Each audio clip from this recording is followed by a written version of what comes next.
오늘부터 선지자 사역에 대해서 말씀을 나누려고 합니다. 선지자를 영접하라입니다. 우리는 오늘 교회가 변화하는 날에 살고 있습니다. 예전에 했던 오중사역 강의를 살짝 복습하고 좀 넘어갔으면 좋겠습니다.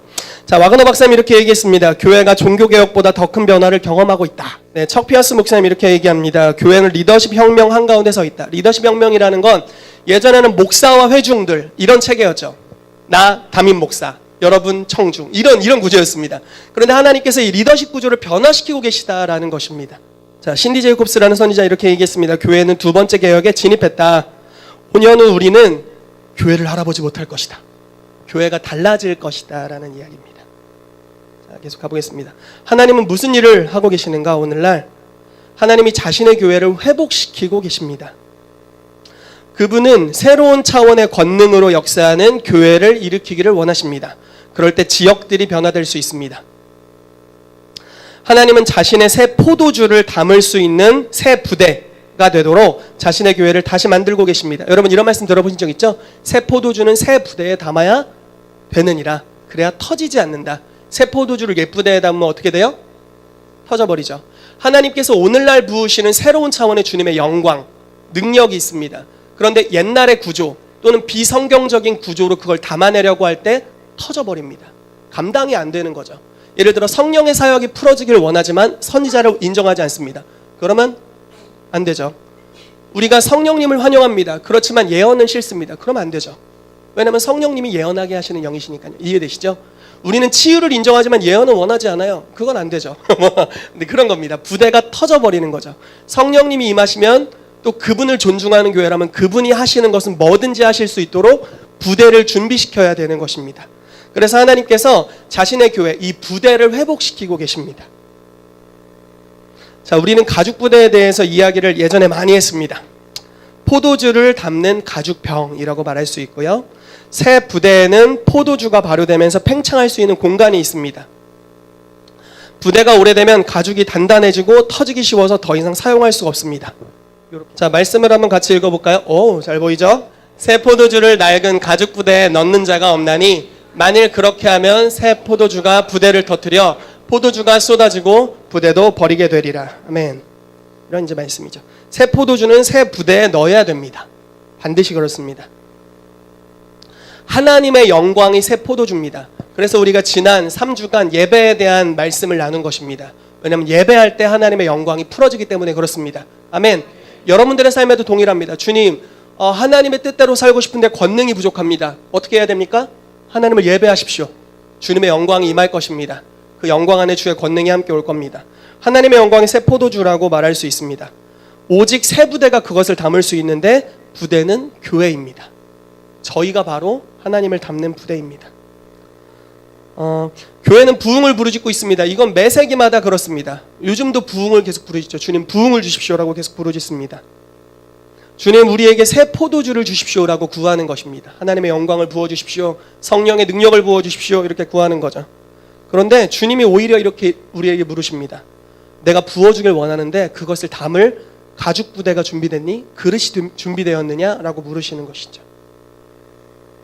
네, 하나님께서는 그의 포도주를 부어주기를 간절히 원하십니다. 그러나 하나님의 포도주를 담을 부대가 필요합니다. 그분은 이 가죽 부대를 만드는 일을 우리에게 맡기셨습니다. 아멘. 여러분 저희가 가죽 부대를 만들어야 됩니다. 아멘이십니까? 하나님이 만들어주는 게 아니에요. 가죽 부대는 우리가 만듭니다. 성령의 인도함을 받아서. 그럼 하나님이 하나님의 영광을 우리 가운데 부으실 것입니다. 이것이 바로 오중사역입니다.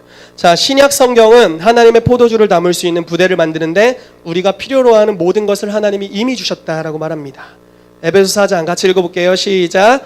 예수께서 하늘로 올라가실 때 그분이 사람들에게 선물을 주셨다.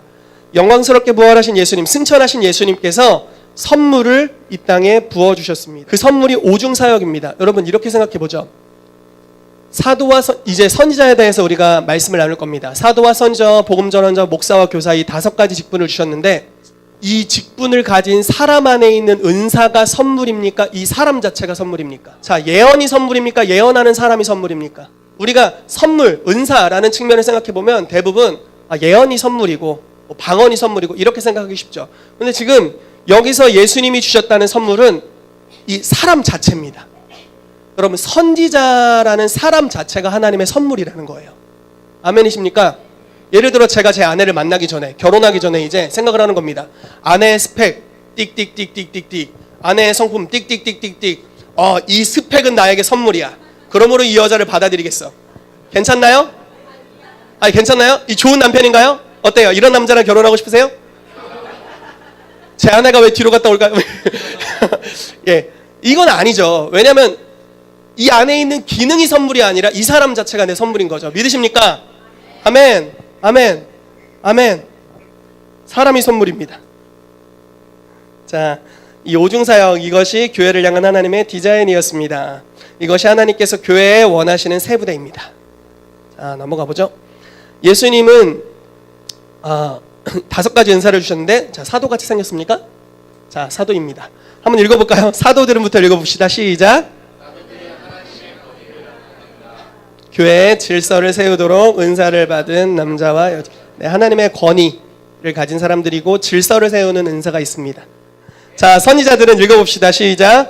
하나님의 비전을 풀어놓는다. 교회 안에 예언적 계시를 세우고 하나님의 비전과 방향을 제시하도록 은사를 받은 남자와 여자들. 네, 교사들입니다. 같이 읽어봅시다. 시작. 교사들은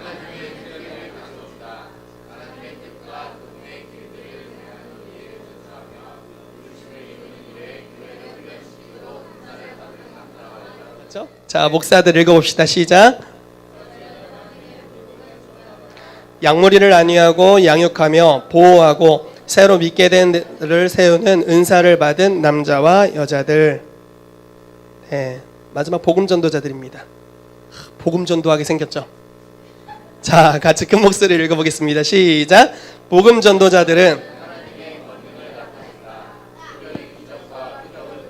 잃어버린 영혼을 구원하는 은사를 받은 남자와 여자들. 자, 여러분 능력 전도 세미나에 등록하시기를 축복합니다.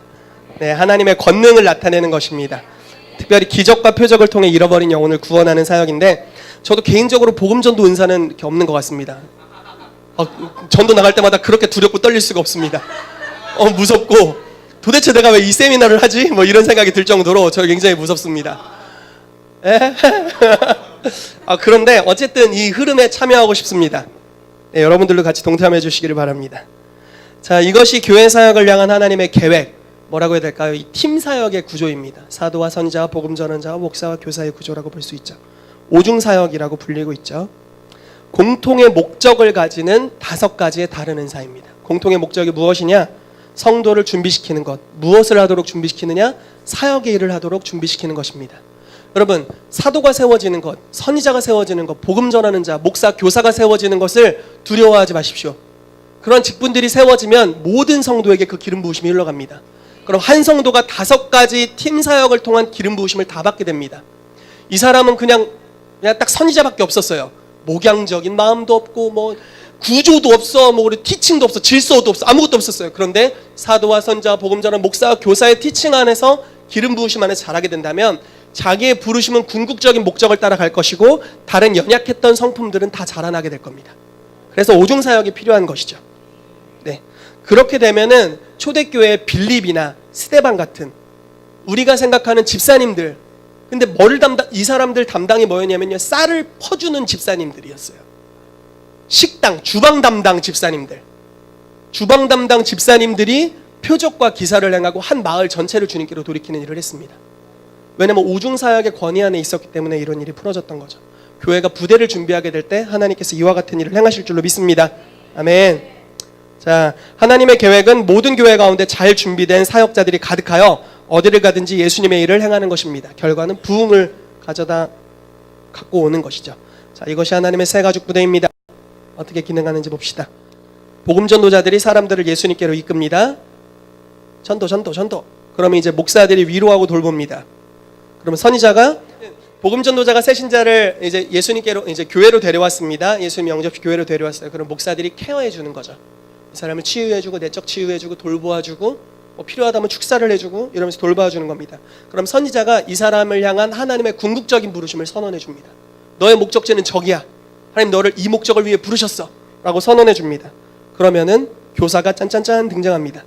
교사가 그 목적지에 가기 위해서 1, 2, 3, 4 이렇게 너가 훈련받아야 되라고 체계를 잡아주는 거죠.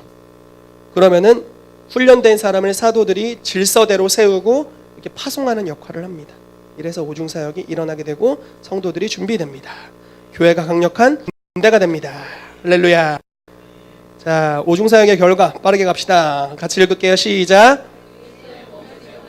우리는 믿음과 하나님의 아들을 아는 것에 하나가 된다. 우리는 성숙하여 그리스도의 충만한 분량에 이른다. 우리는 더 이상 어린아이가 아니며 물결의 앞뒤로 흔들리지 않을 것이다. 우리는 모든 면에서 머리가 되신 그리스도 안에서 자라간다. 아멘. 오중사역이 풀어지는 교회 되기를 축복합니다. 아멘. 특별히 선지자가 일어나야 되겠습니다. 선지자를 영접하라. 마태복음 10장 40절에서 42절 말씀 같이 읽겠습니다. 시작.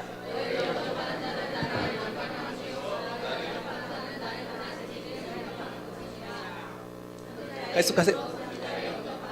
선지자의 상을 받을 것이요 의인의 이름으로 의인을 영접하는 자는 의인의 상을 받을 것이요 또 누구든지 제자의 이름으로 이 작은 자 중 하나에게 냉수 한 그릇이라도 주는 자는 내가 진실로 너희에게 이르노니 그 사람이 결단코 상을 잃지 아니하리라 하시니라. 아멘. 자, 41절 말씀을 잘 보시면 선지자의 이름으로 선지자를 영접하면 뭘 받아요? 선지자의 상을 받습니다. 의인의 이름으로 의인을 영접하면 뭘 받죠? 의인의 상을 받죠. 여러분을 영접하면 누굴 영접하는 거예요? 어떤 사람이 여러분을 영접했어요. 환영합니다. 들어오세요. 잘 오셨어요. 냉수 한 그릇 드릴까요? 커피 한 잔 드릴까요? 누구에게 대접하는 겁니까 이게? 자, 예수님을 대접하는 거죠. 예수님을 대접하는 건 누구를 대접하는 거예요? 하나님 아버지를 대접하는 거죠. 엘리야라는 선지자가 있었어요. 엘리야라는 선지자가 매번 들리는 곳이 있었습니다. 한 과부의 집이었는데 맞나요? 엘리야인가 엘리사인가 제가 헷갈립니다. 엘리야도 그랬고 엘리사도 그랬는데 아무튼 어느 집에 들렸어요. 선지자를 영접했습니다. 엘리야군요. 과부의 집에 들어가서 이 과부의 집안이 선지자를 영접했습니다. 그리고 자기의 마지막 먹을 것을 엘리야에게 드렸어요. 어떤 일이 발생했냐면 3년 반 동안의 기근 동안 먹을 것이 떨어지지 않는 부요함이 임했어요. 놀라운 은총이죠. 엘리사가 갈 때마다 들리는 한 집안이 있었어요. 그 집이 엘리사를 위해서 2층 다락을 하나 마련해 줍니다. 당신이 여행할 때마다 여기 오십시오. 우리가 당신을 영접합니다. 이렇게 마련했어요. 그리고 지나다닐 때마다 들렸는데 그 엘리사와 함께했던 종 한 명이 이렇게 이야기를 하는 거예요. 이 집안에 아이가 없습니다. 그랬더니 엘리사가 그 부부를 데려오라. 이렇게 한 다음에 너희들에게 이제 애가 있을 거다라고 선언했습니다. 근데 아이가 바로 생겼어요. 근데 몇 년 뒤에 그 아이가 죽었어요. 그래서 엘리사를 다시 콜링합니다. 엘리사가 오자 아이가 다시 살았어요. 선지자의 상이죠. 이런 게 선지자의 상입니다. 굉장하지 않나요? 여러분, 만약에 여러분들을 누군가 영접한다면 그것은 예수님을 영접한 겁니다. 예수님이 어디 들어가면 무슨 일이 발생하죠? 죄인들이 용납되고 귀신이 떠나가고 모든 아픈 데가 치유되죠. 하나님이 오신다면 모든 게 달라집니다. 믿으세요?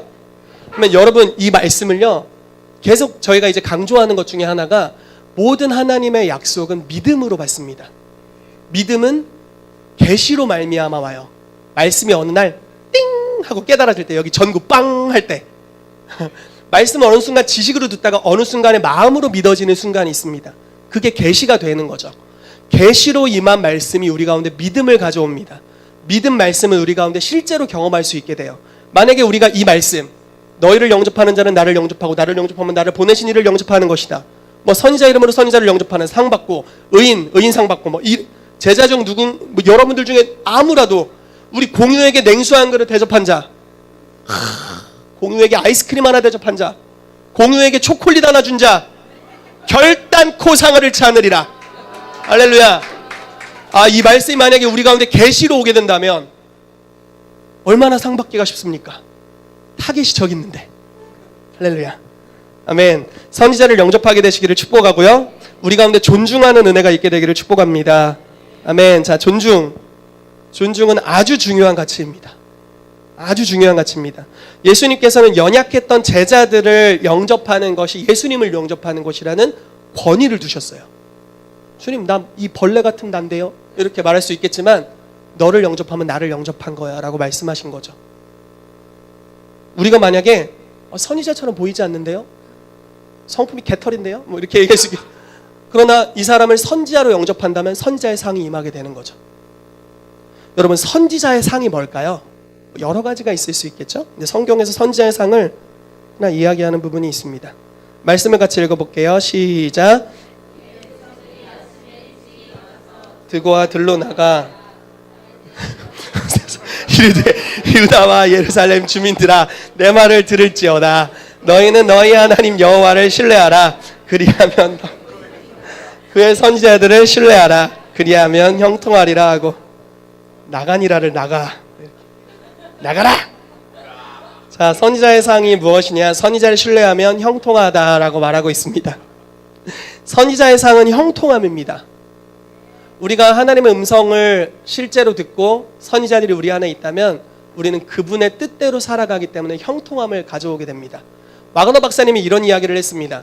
자기가 교수 생활을 하면서 자기는 적정한 삶의 이렇게 말해도 될까요? 어떤 수준을 유지했대요. 재정적으로 어느 정도 수준 괜찮았다는 거죠. 그런데 선지자들을 자기가 영접하고 나서 자기는 형통케 되었답니다. 여러분, 선지자의 상은 무엇이냐? 형통함입니다. 저는 적정한 삶을 원하지 않습니다. 그래서 이렇게 극단적으로 달려오고 있죠. 저희는 형통한 삶을 원합니다. 전 이 교회가 적정 수준으로 성장하길 원하지 않습니다.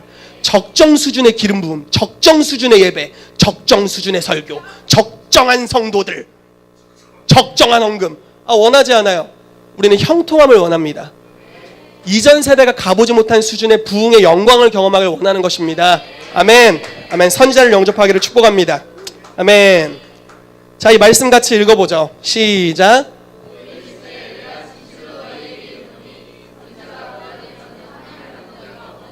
왜 고향에서 환영을 못 받을까요, 선지자가? 이 이유를 한번 이야기해 보시겠어요? 예수님도 심지어 환영을 못 받았잖아요. 왜 그럴까요? 선지자가 고향에서 환영받지 못하는 이유. 자, 이 굉장히 맞는 말입니다. 자, 아브라함이 왜 본토 친척 아비집을 떠나야 됐을까요? 존중받지 못해서. 굉장히 맞는 말이에요. 고향은 어떤 곳인가요? 태어났고 어렸을 때부터 자라난 곳이죠. 자, 어렸을 때부터 어른의 성품을 가진 자를 뭐라고 하죠? 애어른, 늙은이. 그럴 수는 또 불가능하죠. 그럼 어렸을 때는 점도 많고 흠도 많겠죠. 선지자도 선지자가 사람입니까? 하나님입니까? 사람이죠. 지극히 사람이죠. 그럼 선지자가 어렸을 때 어땠겠어요? 그냥 그랬겠죠. 그냥 그랬겠죠. 별로 이렇게 좋은 성품은 아니었을 거겠죠. 제가 볼 때는 선지자가 왜 고향에서 환영받지 못하는가? 이 사람의 어렸을 때부터의 모습을 봐왔기 때문에, 연약함을 봐왔기 때문에. 다른 말로 이야기하면요, 선지자는 어느 날 교회의 완성된 모습으로 오는 것이 아니라는 겁니다. 선지자는 하나님 안에서 역사적으로 자라난다라는 거예요. 제가 양육되듯이 여러분들이 지금 양육을 받고 신앙이 성장하고 있듯이 선지자들도 어린아이로부터 시작해서 양육을 받고 자라나야 된다라는 거죠. 그만큼의 연약함과 어떤 어려움들이 그들의 삶에 있다라는 거예요. 그렇기 때문에 고향에서 환영을 받지 못한다라고 이야기를 하는 겁니다. 자, 그러면은 이제 우리 예언적인 사람들의 특징을 좀 알아보겠습니다. 어떤 연약함이 있는지, 어떤 어려움이 있는지, 이런 걸 좀 알아볼게요. 제가 이 다음부터 보여드릴 내용이 뭐냐면요, 어떤 책에서 발췌한 내용인데 책 제목이 굉장히 재밌습니다. 책 제목이 이렇게 써 있습니다. 까칠하고 괴팍한 예언적인 사람들 이해하기. 이게 책의 제목입니다. 정거 같아서 바로 뽑았어요. 제가 바로 샀어요. 책방에서 보자마자 샀습니다. 알고 봤더니 이 저자가 누구냐면 저희 엘리하우스 사역 받은 적 있죠. 그 엘리하우스 사역 전체를 이렇게 기술하신 분이 존 샌드포드랑 폴라 샌드포드, 이 부부입니다. 그분의 아들이 쓴 책이에요. 이 가정이 이제 어마어마한 선지자 가정이고 이 자녀도 선지자입니다. 유명한 선지자인데, 그러니까 예언적인 사람으로서 자라왔던 사람으로 또 예언 사역하는 사람들을 목양하는 목회자로서의 관점으로 쓴 아주 좋은 책입니다. 그래서 이 책을 읽으면서 굉장히 재밌었어요. 그래서 그 책에서 발췌한 이 예언적인 사람들의 특징에 대해서 제가 잠깐 소개를 해드리고 넘어가도록 하겠습니다. 자, 가보죠. 1번 같이 읽어볼까요? 시작. 좀처럼 행복하지 않다. 예언적인 사람들은 행복한 사람들이 아니라 이 은사를 받은 사람들은 무거운 짐을 지고 사역한다. 예언적인 사람들에게 주어지는 훈련은 일반 교인들이 이해할 수 없을 정도의 깊은 짓누름과 깨어짐이 있다.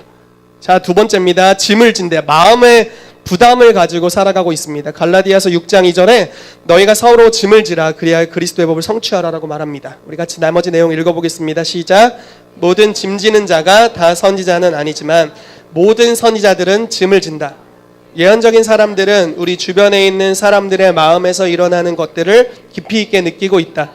어떤 이들은 국가와 세계에 대해, 어떤 이들은 지역과 교회에 대해 부담을 가지게 된다.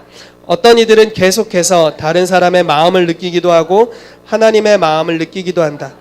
그리고 이런 느낌을 마치 우리 자신의 것처럼 느끼면서 가지고 다닌다. 짐지기에 대해 예전에 제가 강의한 적이 있지만 모든 선지자들은 100% 짐지기입니다. 자, 또 넘어가 볼게요. 나약함의 은사입니다.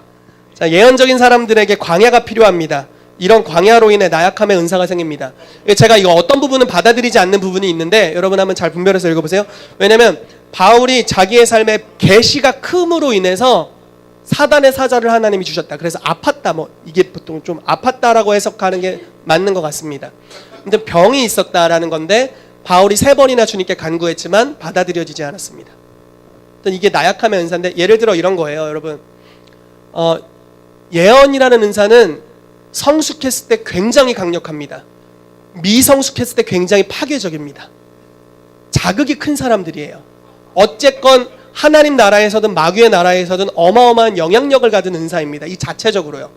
존재 자체가. 그렇기 때문에 하나님께서 어떤 극단적인 나약함을 허락하시는 것 같아요. 이게 꼭 질병은 아닐지라도. 예를 들어 한쪽으로 너무 꽂혀서 한쪽이 모자라거나 뭐 이런 거예요.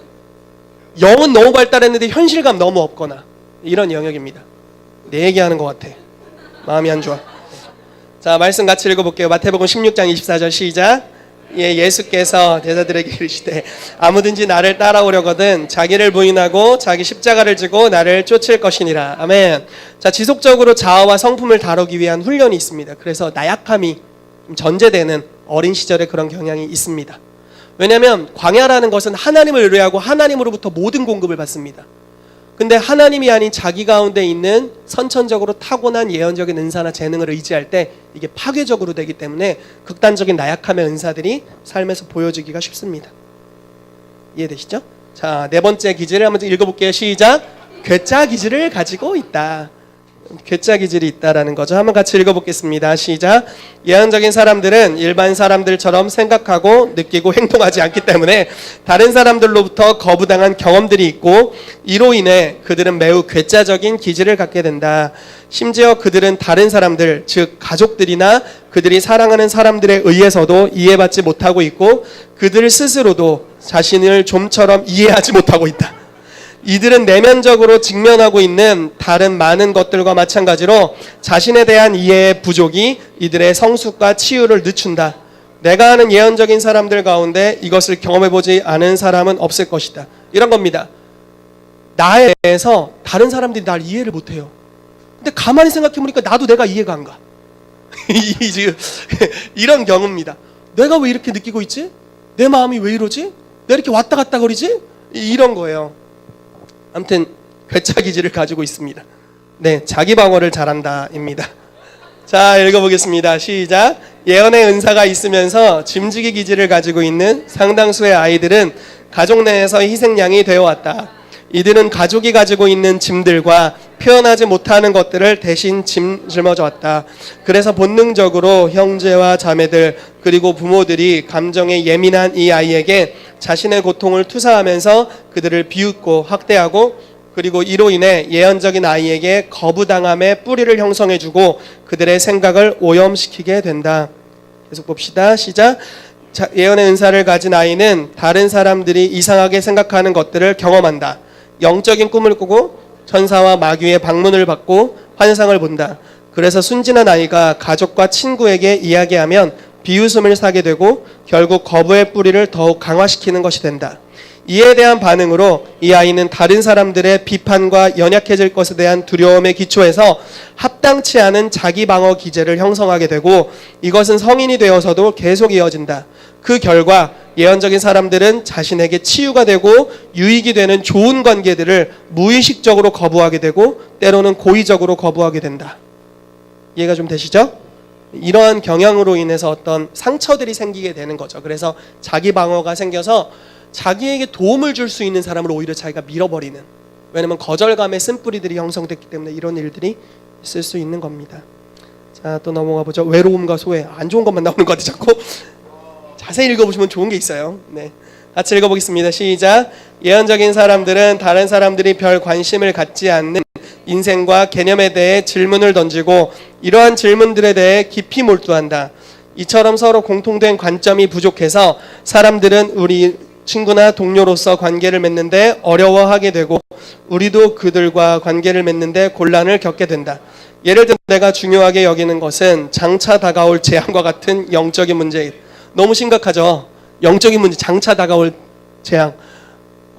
제가 연애 초기 때 이제 데이트를 막 해야 되잖아. 이 연애 초창이면 불타오르는 시기 아닙니까? 그렇지 않습니까, 여러분? 근데 이 불타오르는 시기에 제가 이제 막 연애하고 싶으면 제 스스로의 욕망을 절제하면서 이제 그때 여자친구 제 아내한테 이렇게 이야기했습니다. 이야기를 안 했네요. 제 스스로 결단을 하고 아내를 잘라낸 적이 있는데 뭐였냐면, 이 말세 지말에 데이트가 웬 말이냐, 더 기도해야 되고 더 주님께 집중해야 된다 라고 이야기하는, 이렇게 제가 화를 표출한 적이 있었습니다. 그다음에 상처를 준 적이 있었죠. 이런 사람이랑 같이 지내기 쉽지 않잖아요. 그래서 제가 외로움과 소외, 그래서 혼자 앉아있고 뭐 이런 거 아닙니까? 굉장히 외롭네요. 자, 다음으로 넘어가 봅니다. 자, 계속 외로움과 소외에 대해 읽어볼게요. 시작. 선지자들은 선두주자로 살아간다.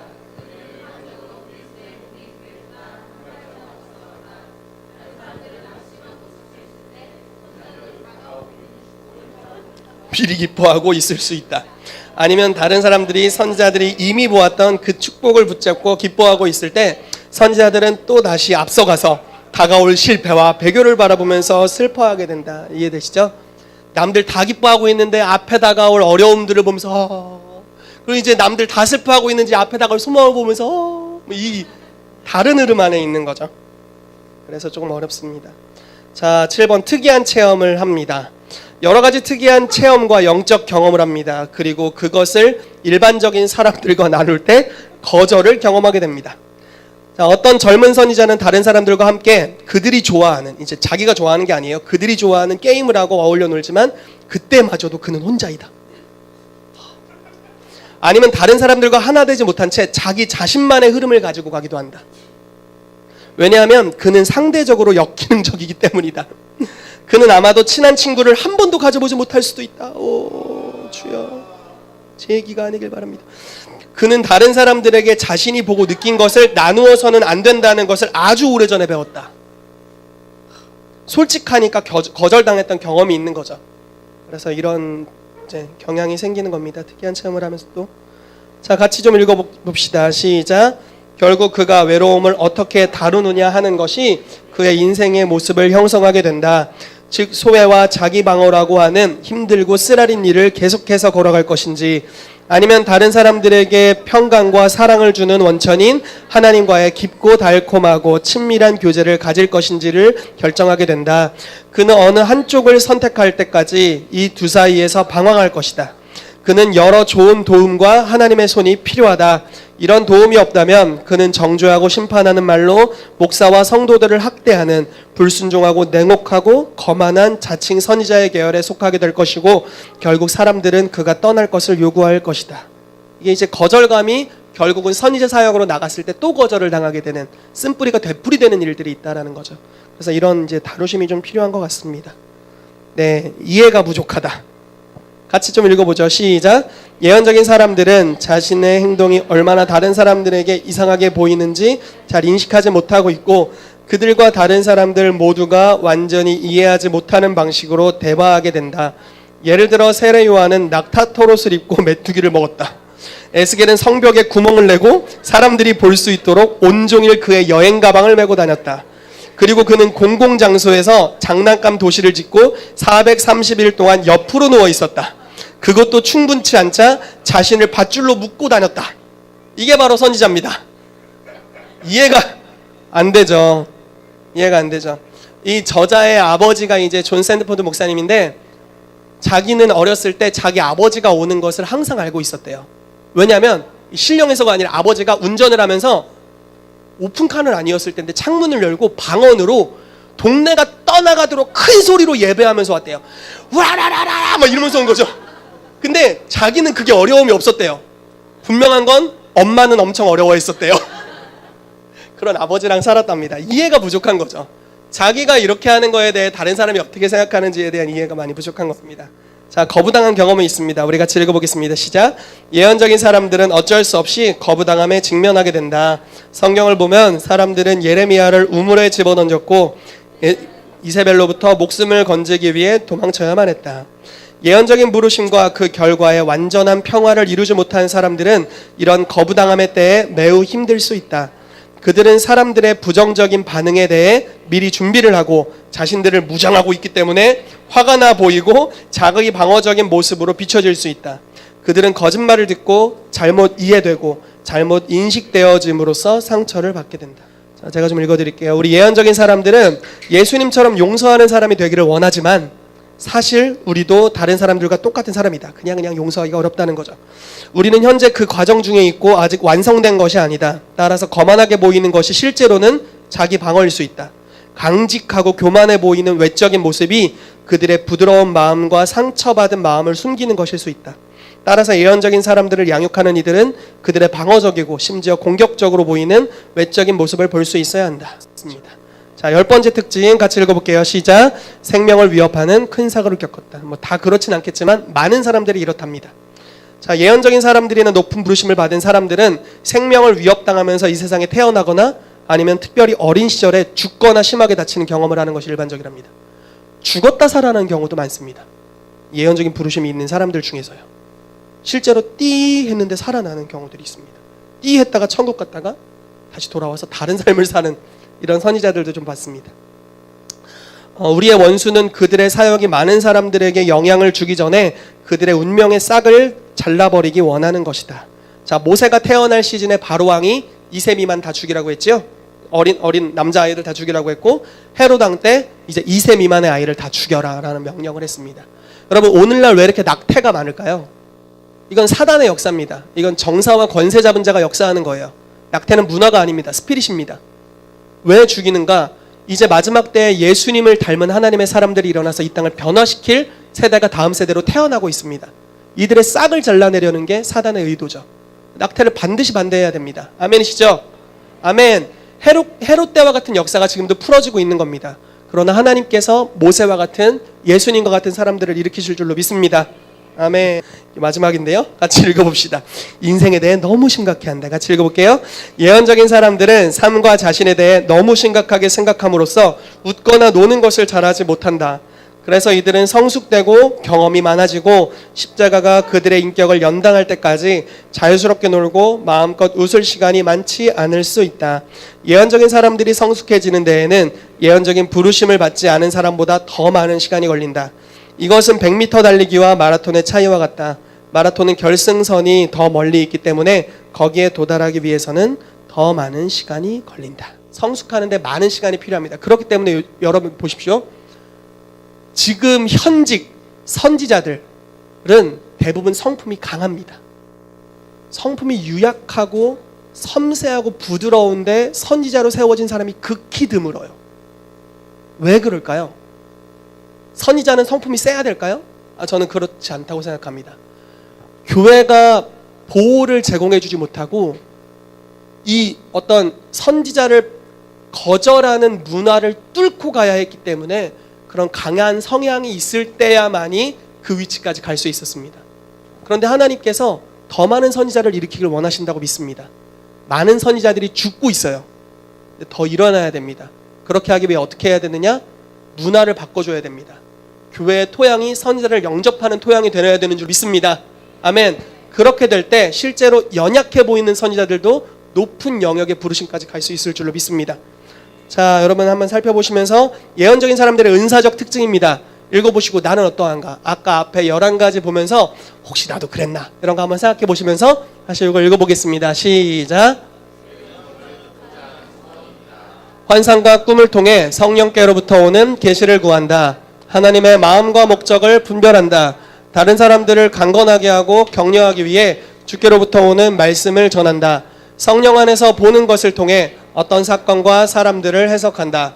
공격은 일상생활에서 일어나는 일의 중요성을 무시하는 것으로 온다. 아무도 건들지 못한다. 네, 자 이제 예언 사역의 단계들을 좀 알아보고 선지자의 목적을 알아보고 좀 우리 기도 사역 시간을 가졌으면 좋겠습니다. 자, 예언 사역의 5단계가 있습니다. 1단계부터 5단계까지 있습니다. 이쪽으로 갈수록 성숙한 예언을 하는 겁니다. 그래서 우리 모든 성도는 다 1단계에서 시작합니다. 제가 다음 주, 다다음 주 정도에 모두가 예언할 수 있는 시간을 좀 가지려고 합니다. 그래서 1단계부터 5단계까지가 있고요. 기초적으로 우리가 1단계에서 다 시작합니다. 어떤 은사를 받은 사람들은 3단계에서 시작하는 케이스들이 좀 있습니다. 자, 그래서 1단계, 2단계를 예언의 영이라고 합니다. 내가 초보적으로 하나님의 음성을 듣는 겁니다. 그래서 이게 좀 훈련되면 2단계로 가는 거고요. 이제 계속 예언을 훈련하다 보면 이제 어느 순간부터는 은사 단계가 됩니다. 여러분, 은사 단계가 되면 내가 원할 때 언제든지 예언할 수 있습니다. 이때부터는 장착된 은사가 됩니다. 장착된 무기. 자, 은사라는 것을 우리가 어떻게 표현할 수 있냐면 하나님이 나에게 주신 무기입니다. 예를 들어 물을 주시는 것 같아요. 내가 원할 때 언제든지 마실 수 있어요. 네. 그래서 은사는 이제 어떤 장착된 무기 단계인데 이 은사에서 조금 더 우리가 훈련되고 권위 안에 들어오고 또 어떤 기름 부으심이 더 성장하고 내가 예언 사역을 했는데 사람들이 변화되는 좋은 열매들이 있다면 이제 예언 사역의 단계로 가는 겁니다. 이때부터는 이제 뭐 팀을 이끌 수도 있고요. 예언하는 사람들을 이렇게 임파테이션하고 가르치고 훈련하는 역할들을 감당하게 되겠고요. 이때부터는 좀 더 강력한 예언 사역이 풀어지겠죠. 좀 더 강력하게 풀어지고요. 이제 2단계에서 넘어가게 되면 이제 선지자 사역으로 가는 겁니다. 그래서 이러한 단계가 있습니다. 우리가 하나님 음성 한 번 들었다고 갑자기 선지자 명함을 파서는 안 됩니다. 네, 1단계부터 성장해 가야 됩니다. 그런데 반드시 교회 안에서 양육되어져야 됩니다. 예전에는 교회 안에서 양육되기가 어려웠습니다. 왜냐하면 교회와 선지자들이 사실은 별로 친하지가 않았거든요. 우리나라 70년대, 80년대 은사주의 무브먼트가 있었습니다. 한국에서 많은 예언적인 사람들이 일어났습니다. 그런데 이 여러 가지 문제가 있었지만 예언적인 사람들 안에 여러 가지 쓴뿌리와 가계적인 무속적인 저주들이 있었습니다. 예언을 하다 보니까 무속적인 흐름이 흘러나오게 되고 자연스럽게 누군가를 조종하게 되고 조종하는 예언을 통해 돈을 끌어당기게 되는 안 좋은 예언의 열매들이 있었습니다. 그러니까 목회자들이 이걸 잘라내기 시작한 거죠. 아, 우리 교회에서 예언은 안 됩니다. 이렇게 하니까 이분들이 교회 안에서 양육을 받을 수 없고 밖으로 나가게 된 겁니다. 그래서 뭐 기도원으로 가는 경우는 뭐 다 기도원이 나쁘진 않지만 어떤 분들은 이제 기도원으로 가서 기도원을 차리게 되고요. 그런 사역 위주로. 그래서 교회가 오중 사역으로 갈 수 있는 좋은 기회의 문을 하나님이 열어주셨지만 교회가 그것을 거절했던 과거의 역사가 있습니다. 그래서 오늘날 선지자들이 교회 안에 자라는 게 굉장히 어렵습니다. 그런데 우리가 교회 안에서 예언 사역을 풀어내면서 이 단계별로 성장해야 될 줄로 믿습니다. 아멘. 여러분들 가운데 선지자적인 부르심이 있다라고 하는 분들은 5단계까지 가게 되시기를 정말 축복합니다. 아멘. 근데 만약에 내가 나는 예언이랑 별로 먼 것 같아. 그러면 3단계까지는 갈 수 있습니다. 우리가 은사 단계까지는 갈 수 있습니다. 그래서 훈련을 한다면 여러분들이 언제든지 하나님의 음성을 들을 수 있는 그런 사람들이 될 수 있는 줄로 믿습니다. 아멘.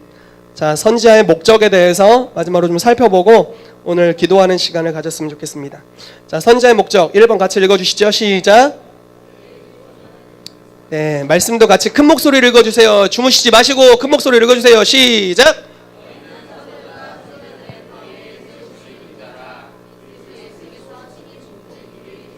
아멘. 여러분, 사도들과 선지자들의 터 위에 교회가 세워져야 됩니다. 아멘. 저희 안에 그래서 사도팀이 세웠습니다. 사도팀 안에서 계속 하나님의 비전에 대한, 하나님 나라에 대한 것들을 연구하고 기도하고 풀어나갈 겁니다. 이제 선지자팀을 세울 겁니다. 이제 아까 모집 공고 보셨죠? 이제 그분들 들어오시면 됩니다. 물론 이제 자원해서 들어오시면 되는데요. 선지자팀이 세워지면 교회의 계시적인 질서가 세워질 겁니다. 여러분, 지금 저희 교회 안에서 뭔가 이 다음 시즌은 어떻습니다. 그 다음 시즌은 어떻게 갈 겁니다. 라고 결정하는 걸 제가 다 해먹고 있습니다. 왜 제가 다 해먹고 있을까요? 이건 제가 다 해먹으면 안 되는 일입니다. 교회 안에 예언적인 직임들이 세워지면 이제 그분들에게 하나님께서 말씀하실 겁니다. 그분들이 이제 저에게 전달해 줄 겁니다. 그럼 제가 분별하고 그걸 선포하면 그 계절이 열리게 됩니다. 이게 사도와 선지자의 동역이 되는 거죠. 그런데 이제 선지자적인 직임이 아직은 없기 때문에 하나님께서 우선은 저에게 계속 말씀해 주시는 것 같습니다. 그렇지만 이 선지자팀이 세워지고 거기에 이제 리더십들이 일어나게 되면 하나님께서 그 공동체 가운데, 선지자팀이라는 공동체 가운데 교회가 가야 될 시즌을 말씀해 주실 겁니다. 근데 만약에 들어보세요 여러분, 이것이 점점 더 권위가 쌓이고 하나님 앞에 충성되게 행하게 된다면 이 지역의 다음 시즌을 이 팀에게 말씀해 주실 겁니다. 계속적으로 충성되게 행한다면 나라의 다음 시즌을 말씀해 주실 것입니다. 우리가 그 영역까지 가야 됩니다. 그래서 이 선지자팀이 단지 킹스주빌리 교회에 관계된 것뿐만 아니라 이 대전, 나라에 관계된 또 열방에 관계된 사역까지 나아가도록 풀어내야 될 줄로 믿습니다. 아멘. 그래서 교회의 기초가 되는 은사입니다. 반드시 세워져야 될 은사죠. 자, 선지자의 목적 두 번째입니다. 같이 읽어보겠습니다. 시작. 계시적 은사를 세워준다. 말씀을 같이 읽어봅시다. 시작. 어떤 사람이 사울에게 전하여 이르되 사울이 다윗을 잡으러 전령들을 보냈더니 그들이 선지자 무리가 예언하는 것과 사무엘이 그들의 수령으로 선 것을 볼 때 하나님의 영이 사울의 전령들에게 임함에 그들도 예언한지라. 아멘. 사무엘이라는 선지자가 있었을 때 이 이스라엘의 선지자 계시적 뭐라고 해야 될까요? 계시적 은사가 세워졌습니다. 즉 선지자 학교가 세워졌다라는 겁니다. 여러분 예언을 어떻게 가르치냐 이런 얘기 들어보신 적 있나요? 예언은 배우는 게 아니요 받는 거요. 이런 얘기 들어보신 적 있으세요? 거짓말입니다. 그럼 선지자 학교가 없었어야죠. 이해되십니까? 구약의 한복판에 선지자 학교가 있습니다. 학교는 뭐 하는 곳이죠? 공부하는 것. 학교는 공부하는 데죠. 뭘 가르쳤어요? 예언을 가르친 겁니다. 하나님 음성 듣는 것을 가르쳤고 어떻게 예언을 선언하는지 가르쳤고 어떻게 나라를 위해 기도하는지를 가르쳤던 겁니다. 사무엘이 선생님이었어요. 너무 좋지 않나요? 여러분 엘리야도 선지자 학교를 세웠습니다. 아시죠? 엘리사도 선지자 학교를 세웠습니다. 선지자는 선지자를 길러냅니다. 그렇기 때문에 우리 가운데 선지자가 세워지게 되면 예언적인 사역의 기초가 세워집니다. 계시적인 은사가 활성화되기 시작할 줄로 믿습니다. 아멘. 자, 세 번째 선지자의 목적입니다. 같이 읽어볼게요. 시작. 하나님의 계획을 알게 된 이 중요한 말씀입니다. 같이 읽어봅시다. 시작. 주 여호와께서 그종 선지자들에게 보이지 아니하시고는 결코 행하심이 없으시리라. 아멘. 이 말씀 진짜 믿으십니까? 만약에 저희 교회에 선지자들이 세워진다면 이들에게 안 보여주고는 하나님이 일 안 하십니다. 만약에 여러분 다시 반대로 해석해보죠. 교회에 선지자들이 없다면 무슨 일이 일어나는데 왜 일어나는지를 모릅니다. 부흥이 일어나도 왜 부흥이 왔는지를 모르고 교회가 갑자기 막 망해가. 왜 망하는지 분별을 못합니다. 나라가 부강해지고 있는데 왜 부강해지는지 모르고요. 나라가 망조로 기울어지고 있는데 왜 망조로 기울어져 있는지 모릅니다. 그런데 이스라엘에 선지자들이 있었죠. 선지자들이 선언합니다. 이렇게 해서 하나님이 너희를 이제 축복하실 것이다. 너희가 이러한 이유로 너희에게 재앙이 임하고 있다를 선언해 주는 겁니다. 하나님이 일하시는 것을 미리 알려주는 거죠. 그래서 선지자가 세워질 때 하나님의 계획을 알 수 있습니다. 아멘. 우리 모두가 하나님의 음성 들을 수 있습니다. 그렇지만 선지자는 좀 더 높은 차원으로 듣습니다. 그래서 반드시 이 직임이 세워져야만 합니다. 아멘. 아멘. 저 개인적으로 저희 교회 안에 예언적인 은사가 풀어지고 있는 것에 대해 너무 감사합니다. 너무 행복합니다.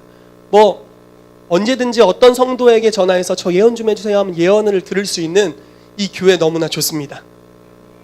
우리 강희훈 전사님, 제가 이분을 어려서부터 뵈서 절대 선지자적인 은사가 있다고 생각하지 않았었습니다. 근데 중국에 같이 갔을 때, 자, 중국에 같이 가기를 원하시는 분들 잘 들어오십시오. 중국에 갔는데 이분의 은사가 막 깨어나기 시작하는 것 같더라고요. 보세요. 다른 민족의 사람들, 권사님들, 집사님들이 자기 자식들을 예언해달라고 하는 거예요. 문화가 다른 그 집 자식. 얼굴을 못 봤어요. 근데 예언을 너무 정확하게 하는 건가 봐요. 들으면서 막 아주머니들끼리 막 눈빛이 오면서 막 깜짝 놀래고 막 그러더라고요. 그분들이 원래 저에게 예언을 받으려고 했다가 제가 너무 지쳐가지고 우리 천사님에게 받으세요 이렇게 했더니 그분에게 받으시고서 저에게 예언을 안 받더라고요. 누구에게든지 예언을 들을 수 있는 교회가 된다는 건 너무나 좋은 겁니다. 그런데 여러분 이것 이상으로 가야 돼요. 찔러 쪼개는 예언이 나와야 됩니다. 막 예언했는데 진짜 이루어지고 개인 예언 수준이 아니라 지역적인 예언을 했는데 막 진짜 이루어져 버려야 됩니다.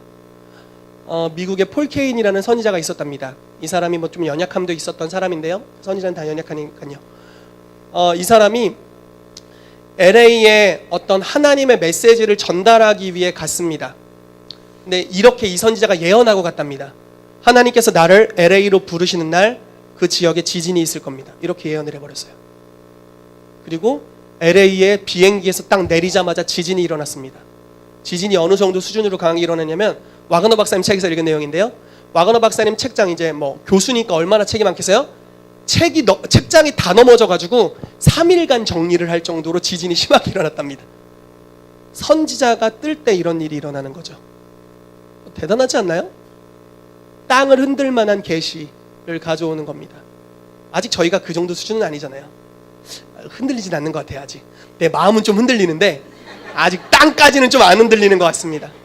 근데 선지자 팀이 세워지고 이 예언적 구조가 세워지면 이런 수준의 예언이 나오기 시작할 겁니다. 우리는 이 예언적 레벨보다 더 가야 됩니다. 4단계, 5단계 수준의 하나님의 사람들이 일어나야 될 줄로 믿습니다.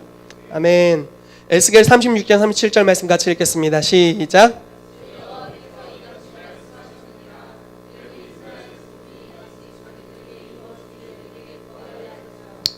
내가 그들의 수요를 양떼같이 많아지게 하되. 아멘. 자, 선지자들이 세워지는 이유 중 하나는 중보기도 사역을 이끕니다.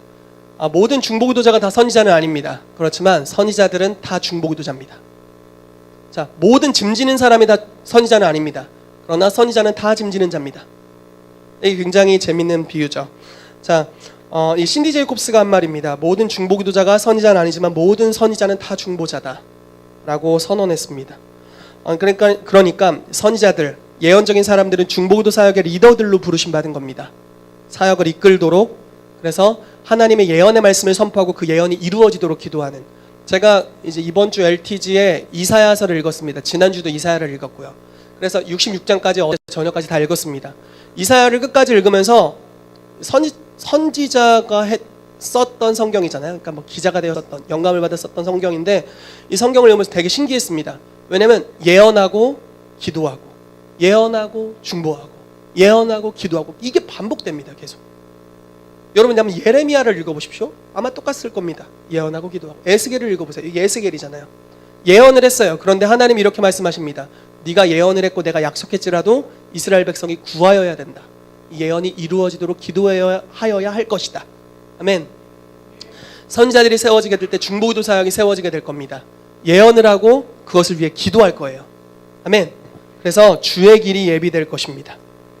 아멘. 우리 마지막 이 말씀 같이 읽겠습니다. 시작. 이사야의 책에 쓴 바 광야에서 외치는 자의 소리가 있어 이르되 너희는 주의 길을 준비하라. 그의 오실 길을 곧게 하라. 모든 골짜기가 메워지고 모든 산과 작은 산이 낮아지고 굽은 것이 곧아지고 험한 길이 평탄하여질 것이요 모든 육체가 하나님의 구원하심을 보리라 함과 같으니라. 아멘. 아멘. 선지자들이 만약에 예언을 하고 그 예언이 이루어지도록 성취하는 기도를 하고 또 하나님의 영광이 임하기 전에 그 영광이 임할 길을 준비하는 일을 한다면, 만약에 견고한진으로 높이 올라온 산과 같은 것이 있다면 그것을 쳐서 파쇄하는 거죠. 가서 땅 밟게 하고 기도하고 예언적으로 선포하고 묻고 푸는 권세를 가지고. 여러분 선지자들이 가서 주의 길을 예비하는 거죠. 높이 올려진 견고한 진, 어둠의 영적 진을 파쇄하면 보이는 세계 안에 정책적 변화가 일어나게 될 겁니다.